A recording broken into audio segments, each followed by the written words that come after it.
Hi, this is Shadi.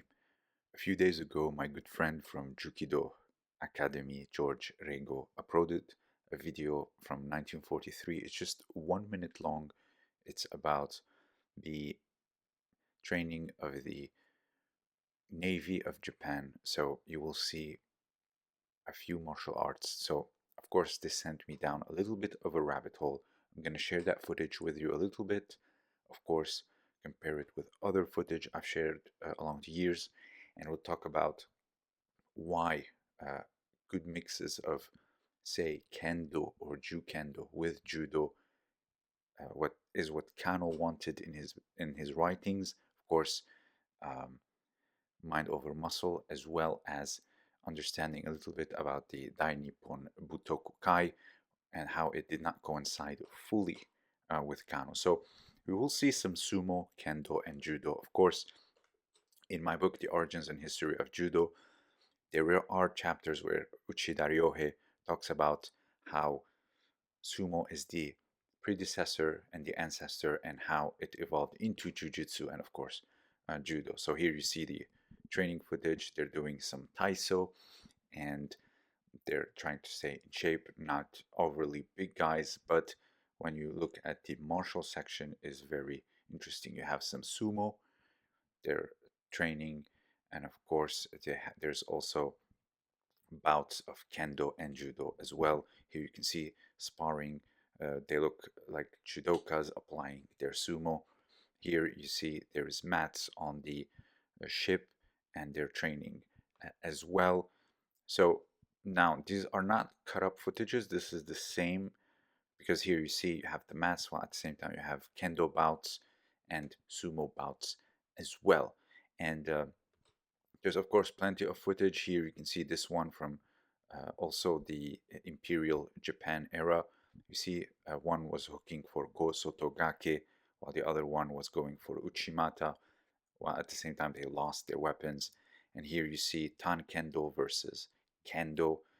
So there's this interchangeability, and Kano actually wanted this. So you see in the book Mind Over Muscle, Kano was very strong on the idea of adopting things from Kendo, like the kata, also the making safe weapons from cloth and from inflatable rubber. And so when you talk about cloth and inflatable rubber, you're talking about hitting someone fully and really training hard for these things. Here you see there's a half guard as he is on top of him. So you see all sorts of things, clinching, overhooks and underhooks. So this is what Kano actually wanted. Sure, there is Shiai and it has its own rules, but he also wanted good, strong self-defense and good contribution to society. And this is where it kind of takes a twist from Imperial Japan. Now, I have shared this Ashibarai countless times over the years. This is from the police competitions. They can go for foot sweeps, and it's a bit different from today's kendo. So he blocks, cuts down with the sword from one side, while the other one is being using the foot sweep. So it's not the sleeve and the lapel putting down, but it's actually a sword with a cut. Now we transition to the book, which I found on archive.org. I'll link it below. So here you see, and this picture is actually brilliant. Let me explain. You have an O Sotogari hook. You see it on the knee as he is gonna go hop through to finish it. But of course, there is no gripping involved. There is a sword cut. If you look at the man whose back is facing us, you will see that his neck is bending backwards and his spine, while at the same time his head is to the side. So he's about to lose balance. So the kuzushi is being done with the sword cut while finishing the O Sotogari. And think of karate, they use their atemi for kuzushi and then finish with a form of throws. While in judo, of course, for safety reasons, for durable training, we have our grips, we have our kumite or kumikata, as they say in the West.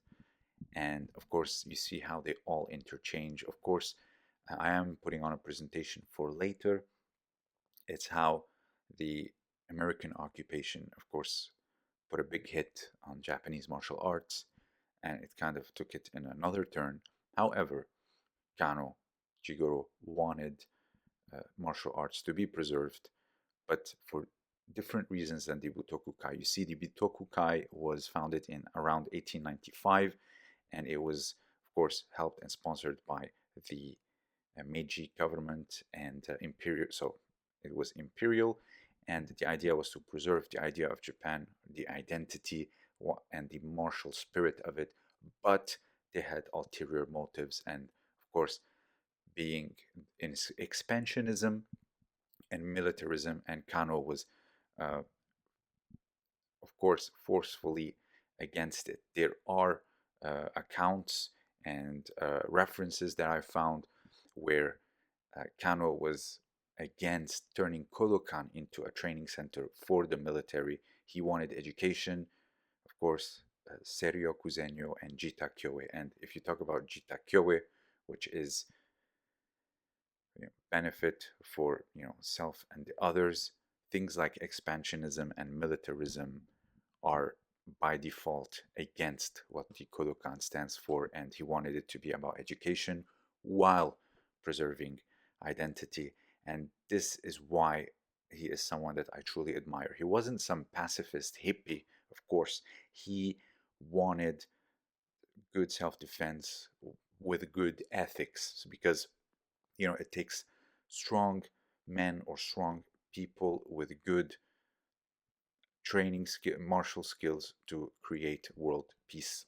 And this is what he wanted. He wanted all of us to get together, train, become friends, as the Kodokan president says, and that friendship from around the world is what will create eventually world peace. So this is something that's very interesting if you think about it. I can talk about this for a very long time, but like I said, if you want to look at sumo and how it paved the way for jujutsu and judo, it's in Uchida Ryohei's book, which I have translated. Of course, the link will be below as well.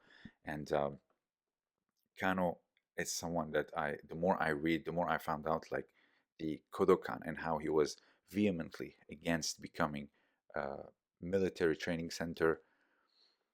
Just more admiration for him. And of course, I will be talking about the American occupation and how this has put a turning point for Japanese martial arts. And of course, I did find Jukendo and Kendo dojos, which I will be going to, and I specifically asked to train the foot sweep. So you will see me, take it. I'll take one for the team, as they say. So if you have anything to add, let me know down below. This was Shadi, and thank you for listening.